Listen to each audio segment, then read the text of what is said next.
जी doctor साहब, मेरे मन में ना बहुत देर से एक क्वेश्चन चल रहा था। भी पेशेंट आपके पास आता है, हम्म आपको बीमारी बताता है। हम्म।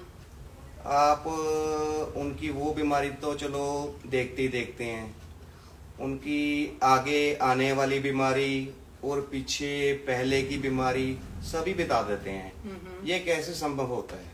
आगे आ जाओ।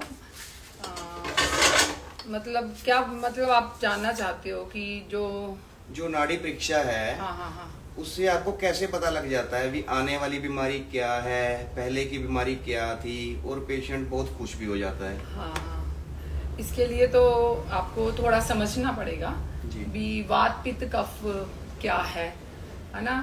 और इसके बारे में थोड़ी जानकारी, पंच महाभूत क्या है, और फिर बहुत सारी थोड़ी डेप्थ है, कोशिश करती हूँ। हाँ जी हाँ जी, हमें भी बता दो ना पंचकर्मा के लिए बारे। स्पीकर दे दो इनको।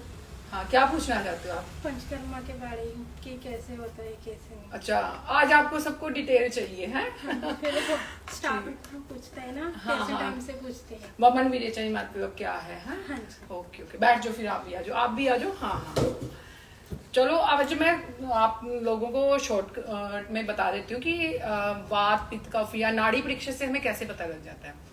सबसे पहले समझना पड़ेगा कि हम जो सारी सृष्टि है या हमारी बॉडी है या कोई भी एनिमल है, पंच महाभूत से बने हुए हैं। आकाश, वायु, अग्नि, जल, पृथ्वी, ये 5 महाभूत है। ये तो सबको पता ही होना चाहिए, अगर नहीं पता तो पता लगा लो कि 5 महाभूत से जितनी भी सृष्टि है, यूनिवर्स है, इन्हीं 5 चीजों से बना है और कुछ एक्स्ट्रा नहीं है जी। ठीक है। आकाश मीन्स जो वैक्यूम जो कहते हैं, बिल्कुल खालीपन। वायु आपको सबको पता ही है, हवा। और जल पानी, अग्नि जो हमारी हीट होती है, हीट एनर्जी। और पृथ्वी जितना भी सॉलिड पार्ट है, कोई चट्टान ले लो, कोई निर्जीव या लाइव चीजें जो भी हैं, इन्हीं चीजों से बनी है। जी जी। ऐसे ही हमारी बॉडी इन्हीं चीजों 5 तत्वों से बनी है। और अब क्या होता है कि कैसे जो हमारी बॉडी है, जब बॉडी में वात पित्त कफ 3 एनर्जी लेवल्स होते हैं।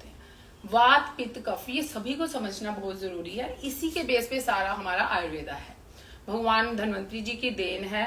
और इसी का हमारे पास मतलब प्रूफ इन्होंने ही बताया हुआ है कि जैसे कि वात में आकाश और वायु महाभूत की प्रधानता है।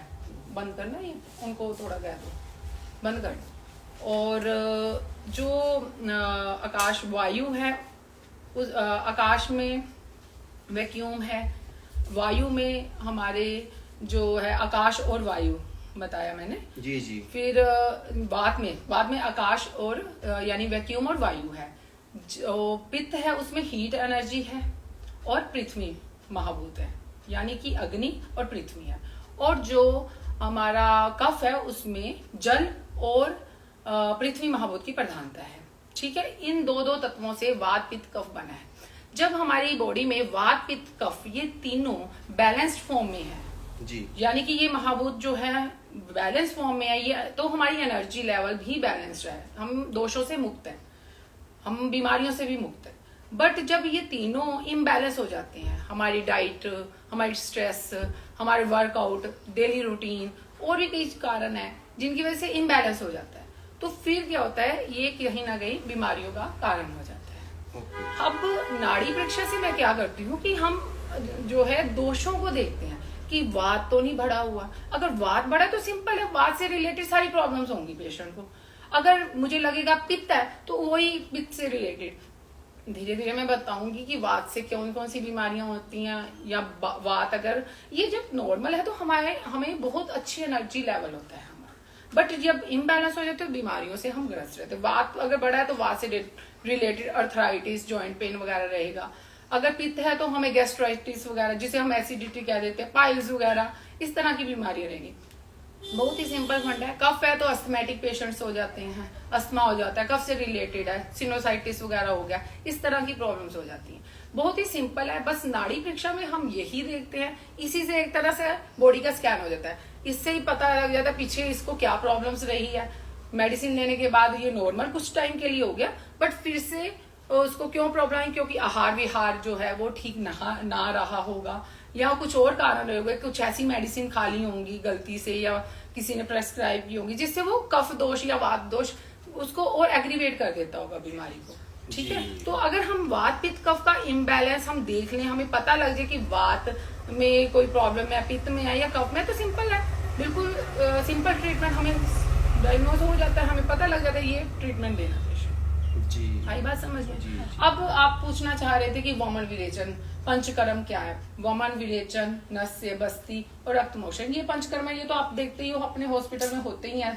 ठीक है, अब इनसे कैसे ये दोष निकलते हैं, इसमें क्या होता है कि जैसे हम वोमन में सबको पता है कि वॉमिटिंग करवाते हैं, विरेचन में हम लूज मोशन लगवाते हैं और नशे में नाक में दवाई डालते हैं। ठीक है, इनसे क्या होता है कि शोधन होता है बॉडी का। इससे शोधन क्यों होता है, कैसे होता है, इसका मैं बता देती हूँ कि जो हम बॉडी में मेडिसिन दे के हम मेडिकल वे में हम इंड्यूस करते हैं वॉमिटिंग या विरेचन को, वो मेडिसिन इस तरह की बनी होती है कि वो मेडिसिन तुम्हारे हर एक सेल में पहुंचती है इंस्टेंट, बिल्कुल जल्दी से पहुंचती है। और इंस्टेंट जो दोष हैं हमारे, जिनको हमने जैसे वोमन से हम कफ बाहर निकालते हैं, अस्थमैटिक पेशेंट में हम करते हैं, तो उसमें क्या होता है इंस्टेंट वो कफ को अपनी जड़ों से उखाड़ देता है। ठीक है, अपनी जड़ों से वो मेडिसिन उखाड़ देती है और फिर वो वॉमिटिंग के थ्रू निकलती है। वो हमें कंट्रोल फॉर्म में, आपको पता ही है, हम कंट्रोल फॉर्म में करवाते हैं कि इतने वोमन इस पेशेंट को वॉमिटिंग आनी चाहिए। उसके लिए हम पहले पूर्व कर्म करते हैं, स्नेहन करते हैं, संवेदन करते हैं। स्नेहन में घी देते हैं, फिर स्टीम देते हैं, उसके बाद फुल बॉडी मसाज होती है, फिर हम पेशेंट को उसके लायक बनाते हैं कि अब ये वोमन कर सकता है। ठीक है ना, ऐसी विरेचन आप देखते ही रहते हो, विरेचन करते हैं, लूज मोशन हम कंट्रोल वे में लगाते हैं। ये वोमन से हमारे अपर बॉडी का सब जो है दोष बाहर निकलती है, इम्प्योरिटीज निकल जाती है, जिसको हम डिटॉक्सिफिकेशन कहते हैं। विरेचन से लूज मोशन के थ्रू सारी इंटरनल बॉडी निकल जाती है। अब हमारे ब्रेन का कैसे होगा, ब्रेन के टॉक्सिन्स कैसे निकलेंगे, वो नस्य कर्म बताया गया है, नस्य कर्म। अब ब्लड में से कैसे निकलेंगे, तो टॉक्सिन्स कैसे निकल, उसके लिए रक्त मोक्षण बोला गया, वो हम सिरावेद या ये कहते हैं लीच थेरेपी के थ्रू हम इम्प्योर ब्लड को निकालते हैं। सबसे बेस्ट जो वात दोषों के लिए बताया गया बस्तीकरण है। जिस तरह से अनीमा आप देखते हो, आप खुद ही करते हो, फिर भी मैं पेशेंट्स को बता देती हूँ कि जो लोग वात दोष से ग्रस्त है, जिनको अर्थराइटिस टाइप की प्रॉब्लम है, जॉइंट्स पेन है, सर्वाइकल है, बैक है, जितने भी पेन है, सबसे पहले बात जहां भी पेन है मीन्स वात दोष है, वहां वात दोष की प्रधानता है। तो उसको कम करने का सबसे बढ़िया जो आयुर्वेद में मेथड बताया गया है बस्तीकरण। यह एक अनीमा टाइप, अनीमा बिल्कुल नहीं है, बट जैसे अनीमा करते हैं उसी तरह से बस्तीकरण किया जाता है। आप तो खुद परफेक्ट हो इस काम में, है ना। तो वात दोष को जब हम कम करना है तो हमें बस्तीकरण करना है। वो भी सिलेक्शन ऑफ पेशेंट हम बताते हैं आपको, इसका करना है, इसका नहीं करना, है ना। तो उसके ऊपर इस तरह से ये 5 कर्म जो हैं हमारे काम करते हैं, हमारे सेलुलर लेवल तक वो इम्प्योरिटीज को बाहर निकाल के उखाड़ के फेंक देते हैं बीमारी को। इसी तरह से इमीडिएट अपने रिजल्ट आपको पॉजिटिव मिलते हैं कि नहीं मिलते हैं, है ना। पेशेंट चमत्कारी रिजल्ट मिलते हैं। क्यों मिलते हैं? क्योंकि हम उनके रूट कोज के ऊपर वर्क कर रहे हैं। जो उनकी जड़ है उस बीमारी को ही हम, जैसे कहते हैं ना पेड़ है, उसकी जड़ें कितनी अंदर है, तो हम उसको अगर हमने उखाड़ ही फेंका तो वो नहीं होएगा। अगर वैसे ऊपर से काट दिया तो वो फिर हो जाएगा, दोबारा हो जाएगा। शमन चिकित्सा या हम जो एलोपैथिक मेडिसिन लेते हैं उसमें ऊपर से काटते हैं दोषों को, थोड़ी देर के लिए शांत हो गया, थोड़ी कटिंग कर दी, ठीक है, उखाड़ के फिर थोड़े दिन में दवाइयां बंद की, फिर से प्रॉब्लम आ गई। आती है कि नहीं आती है? फिर हमने अब आयुर्वेद में क्यों है बेस्ट चिकित्सा, क्यों माना गया? क्योंकि उसमें हमने पेड़ को जड़ से, मिट्टी से पूरा पकड़ के पूरे उखाड़ निकाल दिया, तो दोबारा चांस ही नहीं है दोबारा बीमारी होने का। तभी पेशेंट खुश होते हैं, तभी बार बार आते हैं, औरों को भी कहते हैं। ठीक है कि नहीं? ठीक है। ये अगर चिकित्सा किसी ने समझ ली तो बेस्ट है। ठीक है, थैंक यू डॉक्टर साहब। हाँ, ओके, थैंक यू डॉक्टर साहब। अब कोई कंफ्यूजन तो नहीं है? नहीं डॉक्टर कुछ भी हुआ जरूर पूछ लेना, ठीक है, नेक्स्ट टाइम। ठीक है। चलो पेशेंट लेके आओ, बुला लो उनको।